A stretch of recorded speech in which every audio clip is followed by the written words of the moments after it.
أعوذ بالله من الشيطان الرجيم بسم الله الرحمن الرحيم وإن كنتم في ريب مما نزلنا على عبدنا فأتوا بسورة من مثله وادعوا شهداءكم من دون الله إن كنتم صادقين فإن لم تفعلوا ولا تفعلوا فاتقوا النار التي وقودها الناس والحجارة أعدت للكافرين.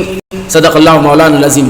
اللہ تعالیٰ ارشاد فرماتے ہیں اگر تمہیں اس کتاب پر جو ہم نے ہمارے بندے پر نازل کی ہے اس کے بارے میں اگر کوئی شک و شبہ ہے تو اس جیسی ایک ہی صورت پیش کرو اور اللہ تعالیٰ کے علاوہ تمہارے جو حمایتی اور شہداء ہیں ان سب کو بھی بلا لو اگر تم سچے ہو. اگر تم یہ اب تک نہیں کر سکے تو یاد رکھو آئندہ بھی تم ہرگز اس طرح نہیں کر سکو گے. لہٰذا اس آگ سے ڈرو جس کا ایندھن انسان اور پتھر ہوں گے جو منکرین کے لیے تیار کی گئی ہیں. پچھلی آیات میں اللہ تعالیٰ نے اللہ وحدہ لا شریک لہ کی عبادت اور بندگی کی تمام انسانیت کو ان کے تمام طبقات کو ملحوظ رکھتے ہوئے عمومی دعوت دی اور اس سلسلے میں آسمان و زمین سے مختلف دلائل پیش کیے.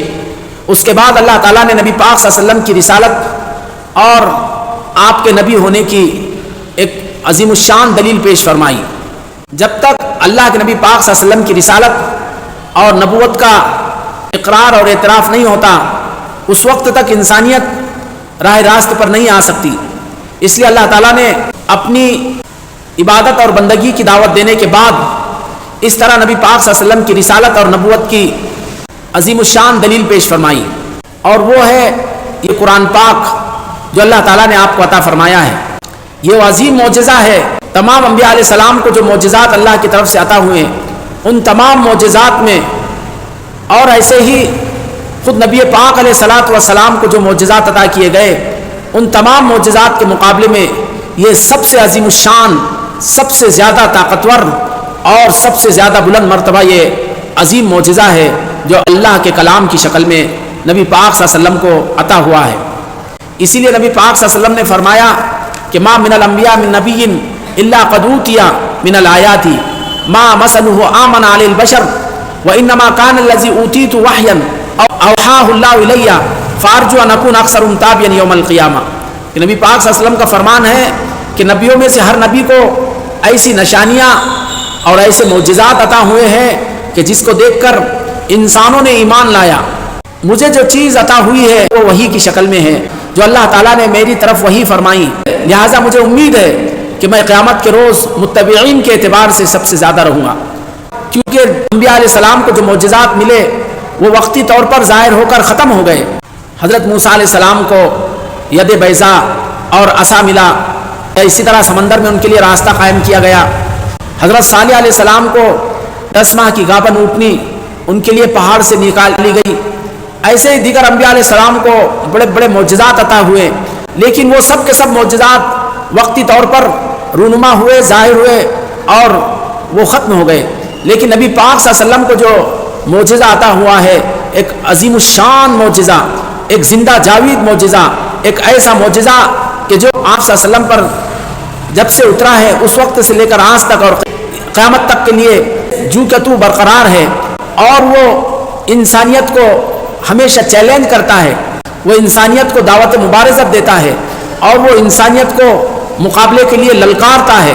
وَإِن كُنتُمْ فِي رَيْبٍ مِّمَّا نَزَّلْنَا فَأْتُوا بِسُورَةٍ مِّن مِّثْلِهِ. صرف ایک صورت اس طرح کی بنا کر پیش کر دو. اللہ فرماتا ہے فَإِن لَّمْ تَفْعَلُوا وَلَن تَفْعَلُوا. کہ اگر اب تک تم اس طرح کی کوئی صورت بنا کر پیش نہیں کر سکتے تو اللہ فرماتے وَلَن تَفْعَلُوا. یاد رکھو کہ آئندہ اس طرح کی کوئی صورت بنا کر پیش کرنا تمہارے لیے ممکن نہیں. یہ اتقوا النار التي وقودها الناس والحجارہ. اس آگ سے ڈرو جس کا ایندھن انسان اور پتھر ہوگے، جو کافروں کے لیے، منکروں کے لیے جو تیار کر رکھی ہے. قرآن پاک نے اس طرح پوری انسانیت کو للکارا ہے، پوری انسانیت کو چیلنج کیا ہے کہ اگر تمہیں اس کے سلسلے میں شک و شبہ ہے تو اس طرح کا کلام پیش کرو. اس کے 4 درجے بتلائے گئے کہ قل فاتوا بکتاب من عند اللہ هو اهدى منهما اتبعه.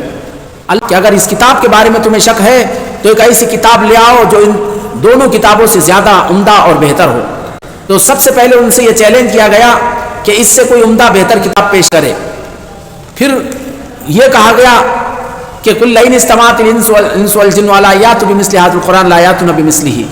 ان کے سامنے رکھا گیا کہ پورے انسان اور پورے جنات مل کر بھی اگر جمع ہو جائے تو اس طرح کا کلام پاک کو پیش نہیں کر سکتے.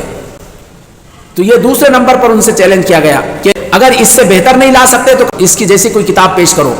پھر ان سے تیسرے نمبر پر یہ کہا گیا فَأْتُوا بِعَشْرِ سُوَرٍ مِثْلِ مُفْتَرَيَاتٍ کہ اگر تمہیں اس کے کلام کے سلسلے میں شک شبہ ہے تو اس طرح کم از کم 10 صورتیں پیش کرو.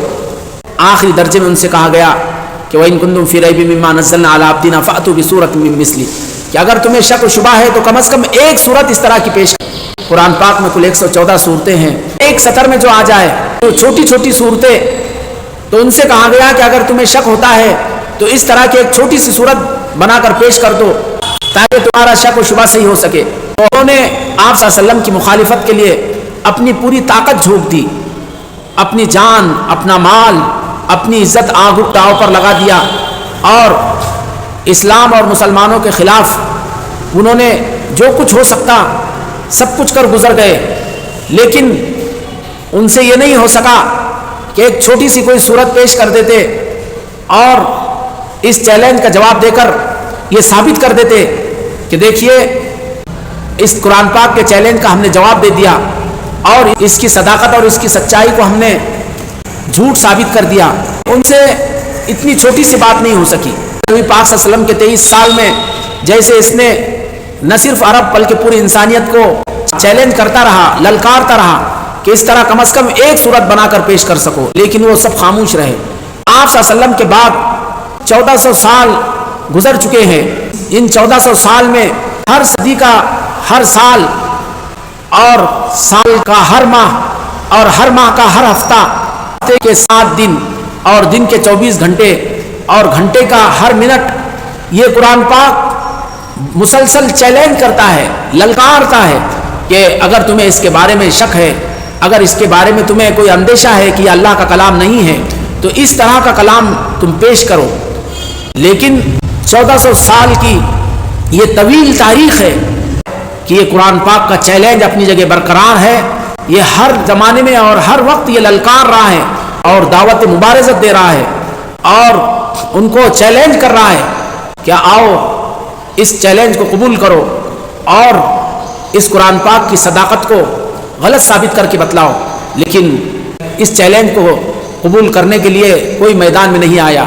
حالانکہ ہر دور و ہر زمانے میں بڑے بڑے ادبا, بڑے بڑے فصحاء, بڑے بڑے اہل زبان گزرے ہیں جن کی فصاحت و بلاغت کا اعتراف کیا, لیکن کسی کی یہ ہمت نہیں ہوئی کہ اس کلام پاک کے سامنے ایک چھوٹی سی سورت جیسے سورہ کافرون ہے, سورہ کوثر ہے, سورہ عصر ہے, صرف ایک سطر میں جو آ جائے.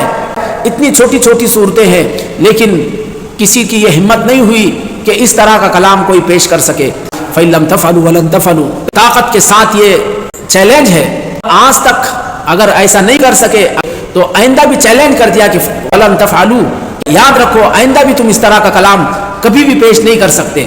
اور یہ پوری 1400 سال 1450 سال کی یہ طویل تاریخ, یہ طویل زمانہ اس پر گواہ ہے کہ قرآن پاک کی یہ صداقت اپنی جگہ آج بھی برقرار ہے کہ اس طرح کے کلام پوری انسانیت نے مل کر بلکہ انسان اور جنوں نے مل کر اس طرح کا کلام نہ پیش کیا نہ آئندہ پیش کر سکیں گے.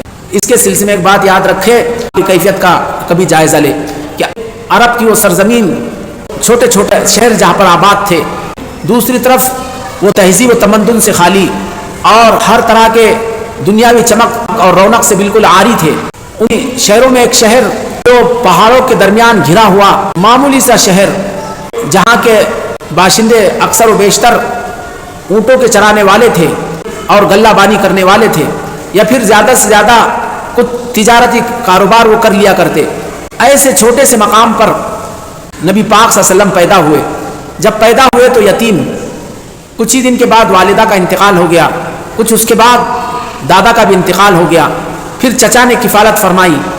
بچپن میں چچا کی تربیت میں رہے, کچھ سن شعور کو پہنچے نہیں کہ بکریاں چرانا آپ کا مشغلہ ہوا, اور اس کے بعد پھر کچھ اس سے فارغ ہوئے نہیں تو آپ نے کسی قدر تجارت کی, اور تجارت بھی کوئی لمبی چوڑی نہیں بلکہ یوں آتا ہے کہ آپ نے صرف 2 مرتبہ ملک شام کا تجارتی سفر کیا, بس یہی کچھ آپ کی زندگی رہی. نہ کسی کے سامنے زان و تلمذ اختیار کیا اور نہ کسی سے کوئی ادب کی باتیں سیکھی. خاندانی شرافت جو آپ کو فطری طور پر حاصل تھی بس یہی کچھ تھا. اور ظاہر ہے وہاں پر ایسے کوئی بڑی بڑی یونیورسٹیز کالجز یا کوئی بڑے بڑے ادارے اور جامعات کا اس سرزمین میں کہیں تصور بھی نہیں کیا جا سکتا، بلکہ وہ سرزمین تو کچھ اس طرح تھی کہ وہاں پر چلنے والے چھوٹے چھوٹے جو مکتب اور چھوٹے چھوٹے جو مدرسے ہوا کرتے ہیں اس کا بھی کہیں نام و نشان نہیں تھا. ایسا کہیں پڑھنے کو نہیں ملا تعلیم و تعلم کا باضابطہ کوئی نظم رہا ہو کہ جہاں پر ننھے منھے بچے کم از کم تعلیم حاصل کرتے ہو. ایسا کوئی وہاں پر نظم و نسق نہیں تھا. تو ایسا ماحول میں آپ صلی اللہ علیہ وسلم کی زندگی گزری. عرب میں اور مکہ مکرمہ میں ایک چیز جو انہیں فطری طور پر حاصل تھی، شعر و شاعری میں بڑے ماہر تھے اور اس کے بڑے دلدادہ تھے. لیکن نبی پاک صلی اللہ علیہ وسلم کی نبوت سے پہلے کی زندگی کا جائزہ لے کہ آپ صلی اللہ علیہ وسلم نے شعر و شاعری میں بھی کبھی حصہ نہیں لیا، بلکہ یہاں تک ملتا ہے کہ شعر و شاعری اور سخن کی جو محفلیں قائم ہوتی اس میں بھی آپ کبھی شریک نہیں رہے.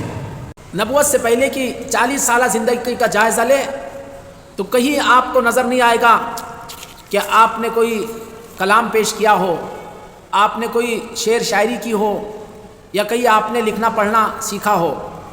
لیکن جیسے آپ صلی اللہ علیہ وسلم کی عمر شریف 40 سال کی ہوئی، آپ کی زبان سے لفظی فصاحت و بلاغت کے اعتبار سے، معنوی علوم و فنون کے لحاظ سے وہ محیر العقول کلام نکلا کہ جس کی فصاحت و بلاغت کے سامنے حیران و ششدر ہے. کسی بھی پہلو اور کسی بھی اعتبار سے انسانیت اس کلام کا کوئی مقابلہ نہیں کر سکتی، اس کلام کی کوئی نظیر پیش نہیں کر سکتی، جس کی فصاحت و بلاغت کے سامنے تمام فصحا اور بلغا یکلخت چپ ہو گئے، اور جس کی معنوی بلندی اور اونچائی کے سامنے تمام دنیا کے اہل معانی بونے ہو گئے. بہرحال آپ نے ایک ایسا کلام پیش کیا، کسی بھی ناحیے سے انسانیت اس جیسا کلام پیش کرنے سے قاصر ہے. جیسا کہ کہا جا چکا کہ لوگوں نے اس کی مخالفت میں اپنا سب کچھ داؤ پہ لگا دیا، اپنا مال لٹا دیا، اپنی جانیں گنوا دی، اپنی عزت آبرو کو داغدار کر دیا، سب کچھ اس کی مخالفت میں لگا دیا. لیکن ان سے یہ نہیں ہو سکا کہ اس کے چیلنج کو قبول کر کے اس کی صداقت کو ختم کر دے. ودو شہداکم، اور پھر فرمایا کہ نہ صرف تم اکیلے بلکہ تمہارے جو حمایتی ہے، تمہارے جو شہداء ہے ان کو بھی بلاؤ. شہداء کے سلسلے میں 2 باتیں کہی گئی. ایک تو جو تمہارے دیوی دیوتا ہیں اور جو تمہارے معبودین باطل ہے ان کو بھی بلا لو. دوسری بات یہ کہی گئی نبی پاک صلی اللہ علیہ وسلم کے انکار میں جو لوگ تمہاری موافقت کرتے ہیں، جو لوگ تمہارے ہم خیال ہیں ان کو بھی بلا لو. اور اس طرح تم اس کے ایسی ایک صورت پیش کر. اللہ تعالیٰ فرماتے ہیں ان کنتم صادقین، اگر تم سچے ہو. پھر فرمایا کہ فَإِن لَمْ تَفْعَلُوا وَلَمْ تَفْعَلُوا، اگر تم آج تک اس طرح نہیں کر سکے. یہ صورت مدنی صورت ہے. اس سے قبل مکے کے 13 سال گزر گئے جس میں قرآن پاک کا یہ مسلسل چیلنج رہا. مدنی دور میں یہ صورت نازل ہوئی تو اس میں کہا گیا کہ اگر فَإِن لَمْ تَفْعَلُوا، اگر تم آج تک تم یہ قرآن پاک کا چیلنج قبول نہیں کر سکے، اس طرح کی کوئی صورت پیش نہیں کر سکے، تفعلوا، یاد رکھو کہ آئندہ بھی تم ہرگز ایسا نہیں کر سکو گے. پھر فرمایا واتقوا النار التي وقودها الناس. لہذا جب یہ ثابت ہو گیا کہ یہ اللہ کا کلام ہے، اس کی عطا کردہ یہ کتاب ہے اور محمد صلی اللہ علیہ وسلم اللہ کے رسول ہے، ہر طرح سے ثابت ہو گیا تو اللہ فرماتے واتقوا النار التي وقودها الناس والحجارہ، اس آگ سے ڈرو جس کا ایندھن کہاں کے لوگ بھی ہوگے اور پتھر بھی ہوگے، کہ اس کے ذریعے سے وہ آگ دہکے گی، جلے گی. اللہ ہماری حفاظت فرمائے. اور پھر فرمائے کہ عدت للکافرین، جو کافروں کے لیے تیار کی گئی ہے.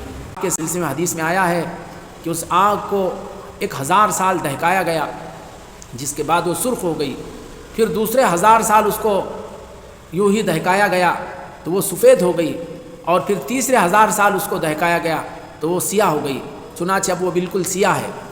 اللہ کے نبی پاک صلی اللہ علیہ وسلم نے فرمایا کہ تمہاری یہ آگ جسے تم جلاتے ہو جہنم کے آگ کے مقابلے میں صرف ایک حصہ ہے، جبکہ وہ اس طرح 70 حصے ہیں۔ صحابہ نے کہا اللہ کے رسول یہی آگ جلانے کے لیے کیا کچھ کم ہے؟ تو آپ نے فرمایا کہ تعالیٰ بتسع و ستین درجۃ، کہ اس آگ کے مقابلے میں اس کو 69 درجے بڑھا دیا گیا۔ تو اندازہ لگائیے ایسی وہ آگ ہے جس سے اللہ تعالیٰ نے انسانیت کو ڈرایا ہے، کہ اللہ تعالیٰ نے اس طرح صاف اور صریح طور پر انسانیت کے سامنے قرآن پاک کی حقانیت اور اس کی سچائی کا تذکرہ فرمایا اور اس کے ذریعے سے انسانیت کو چیلنج کیا، اور اس طرح قرآن پاک کی سچائی اور اس کی صداقت کے ضمن میں نبی پاک صلی اللہ علیہ وسلم کی رسالت کی صداقت اور سچائی کا تذکرہ کیا کہ جب یہ اللہ کا کلام ہے تو نبی پاک صلی اللہ علیہ وسلم بھی اللہ کے رسول ہے۔ اس طرح اللہ تعالیٰ نے عظیم کلام ہمیں نبی پاک صلی اللہ علیہ وسلم کے واسطے سے دیا ہے، اس میں اولین و آخرین کا علم ہے، ہمیشہ باقی رہنے والا معجزہ ہے۔ جیسے علی عبدنا، ہمارے بندے پر اللہ کا بندہ ہونا یہ انتہائی شرف اور اعزاز کی بات ہے۔ معراج کا تذکرہ فرمایا سبحان الذی اسری بعبدہ، کہ پاک ہے وہ ذات جس نے اپنے بندے کو راتوں رات مسجد حرام سے مسجد اقصی لے گیا۔ اللہ کا بندہ ہونا ایک مخلوق کے لیے سب سے بڑے شرف کی بات ہے۔ اللہ تعالیٰ نے قرآن پاک میں فرمایا کہ لن یستنکف المسیح ان یکون عبدا للہ وللملائکۃ المقربون، اللہ کا بندہ اور اس کی عبدیت کے اختیار کرنے میں حضرت عیسیٰ علیہ السلام نے اور نہ ہی مقرب فرشتوں نے کبھی اثر شان محسوس کیا۔ کہ اللہ کا بندہ ہونا یہ انتہائی عظمت کی بات ہے۔ قرآن پاک کی اس عظمت اور بلندی کا ہر زمانے میں انسانوں نے اعتراف کیا ہے، اور نہ صرف ایمان والوں نے بلکہ کفار و مشرکین نے بھی اللہ کے اس عظیم کلام کی عظمتوں اور رفتوں کا اعتراف اور اقرار کیا۔ چنانچہ آتا ہے کہ ولید ابن مغیرہ سے جب اس کلام کے سلسلے میں پوچھا گیا تو اس نے اعتراف کیا ان علیہ لحلاوۃ وان علیہ لطلاوۃ وانہ یعلو ولا یعلی علیہ، اس کلام کے اندر ایک مٹھاس اور جاذبیت ہے، اس کے اندر ایک رونق ہے، دیگر کلاموں پر بلند اور برتر ہے۔ نبی پاک صلی اللہ علیہ وسلم کے زمانے سے لے کر آج تک یہ ایک طویل تاریخ رہی ہے کہ سینکڑوں نہیں، ہزاروں نہیں، لاکھوں انسانوں نے اس عظیم کلام کو سنا، اور جیسے سنا اس کے گرویدہ ہوئے اور اپنے آپ کو اس کے حوالے کر دیا، مسلمان ہو گئے۔ تو یہ اللہ کے عظیم کلام کی یہ تاثیر ہمیشہ سے رہی ہے، اور آج بھی وہ اس کی رونق اور اس کی حلاوت اور اس کی مٹھاس برابر اس کے اندر ہے۔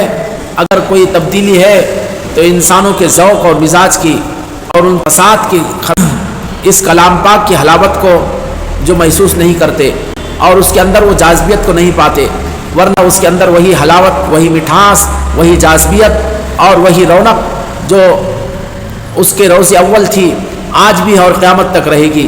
اللہ سے ہم دعا کرتے کہ اللہ تعالیٰ اس عظیم کلام کی عظمت و محبت ہمارے دلوں میں جاگزی فرمائے، اور اس کی عظمت ہر مسلمان کے دل میں پیدا فرمائے، اور اس پر عمل کی ہمیں توفیق نصیب فرمائے، اس کے پیغام کو دنیا میں عام کرنے کی توفیق نصیب کرے۔ آمین۔ وآخر دعوانا الحمدللہ۔